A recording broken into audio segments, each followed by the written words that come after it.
हाय दोस्तों, कैसे हैं आप सभी। मैं डॉक्टर अनव्यास फिर से अपने यूट्यूब चैनल पर आप सभी का स्वागत कर रहा हूं और आशा कर रहा हूं सभी ठीक है, मस्त एंजॉय कर रहे हैं। डेटाबेस मैनेजमेंट सिस्टम का पेपर चल रहा है, अंतिम प्रहार की सीरीज चल रही है। थर्ड मोस्ट इंपॉर्टेंट क्वेश्चन को लेकर मैं आ गया हूं। जल्दी से देख लेते हैं थर्ड क्वेश्चन क्या है।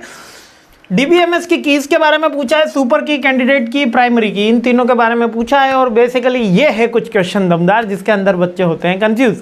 तो बहुत ही सिंपल सा क्वेश्चन है कि डीबीएमएस की कीज क्या है। डीबीएमएस की बेसिकली वो एट्रीब्यूट्स होते हैं जो कीज के रूप में डिफाइंड होते हैं, जिनके थ्रू हम रिजल्ट एंटर करते हैं, जिसके थ्रू हम एट्रीब्यूट एंटर करते हैं, जिसके थ्रू हम डेटा सेट क्रिएट करते हैं। वो बेसिकली कीज की कैटेगरी में आते हैं।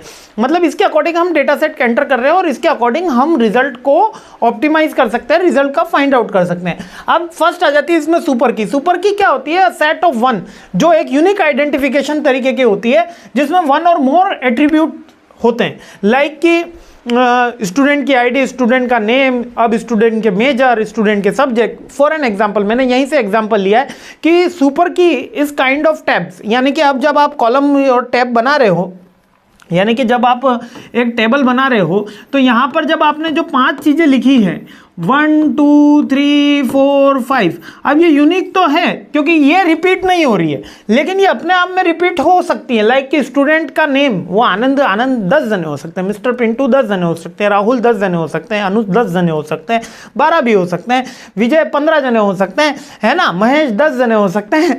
तो ये इस तरीके के एट्रीब्यूट्स जब अपन एंटर करते हैं, जिनके बेस पे हम रिजल्ट ड्रॉ कर रहे होते हैं, वो सुपर की होते हैं। समझ में आ गया।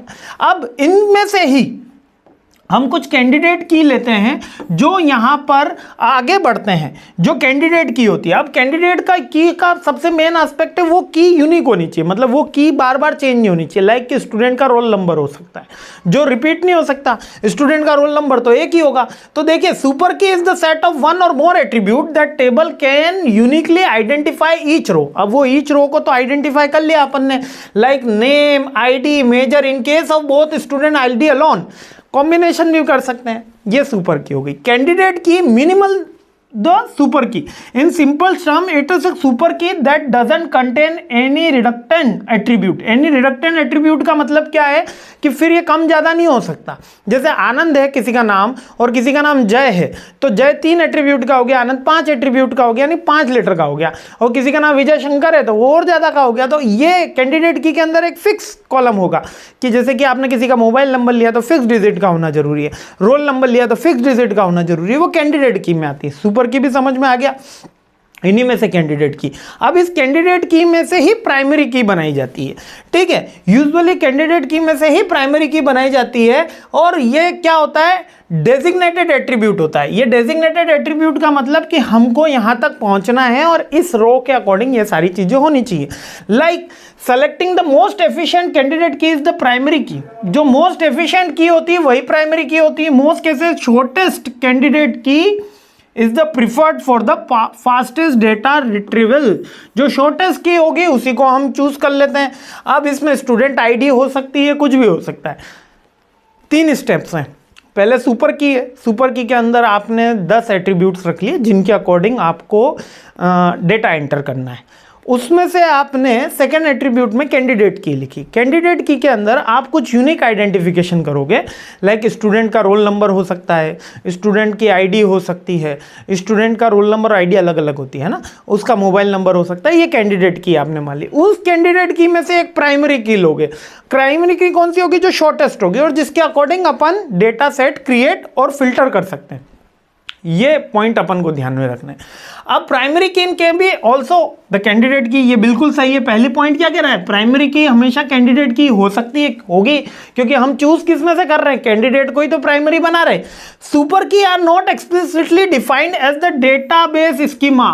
ये सुपर की जो हुई, हमारी नेम हुई, रो हुई, वो डेटाबेस की स्कीमा में बिल्कुल थोरोली डिसाइड नहीं होगी, क्योंकि ये कुछ भी हो सकता है। अब मान लेते हैं कुछ स्टूडेंट है जिनका एड्रेस 5 लेटर का है, कुछ ने उसके साथ पिन कोड भी एंट्री किया, कुछ ने एंट्री नहीं किया, कुछ ने पिन कोड के साथ में एक लैंडमार्क का ऑप्शन भी दिया, किसी ने लैंडमार्क का ऑप्शन नहीं दिया।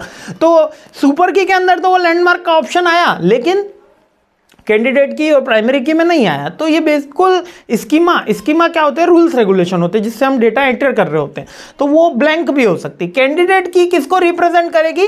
Set of potential option of primary की। कैंडिडेट की किसको रिप्रेजेंट कर रही होती है, प्राइमरी की के पोटेंशियल ऑप्शंस को, और कौन सी सबसे ज़्यादा इफेक्टिव होगी, जो सबसे ज़्यादा शॉर्टर होगी। क्यों? क्योंकि इसको फास्ट सर्च करा जा सकता है। बस इतना सही है। 3 की हैं, लेकिन क्वेश्चन भले लगता है छोटा, लेकिन घाव करे गंभीर, वो वाली बात है इस क्वेश्चन में, है ना। देखन में छोटन लगे, घाव करे गंभीर। तो ये तीनों क्वेश्चन अच्छे से याद करके जाना। हो सके तो एसक्यूएल पे एक प्रोग्राम इनका बना लोगे, एक ही प्रोग्राम, तो तीनों की समझ में आ जाएगी। और भी वैसे डिफरेंस कीज हैं, लेकिन ये 3 प्राइमरी थी, मतलब 3 मेन थी, है ना। प्राइमरी, कैंडिडेट और सुपर की, इन तीनों को अच्छे से याद कर लेना। ठीक है, आगे बढ़ते हैं, सीरीज आगे बढ़ाते हैं। जय हिंद।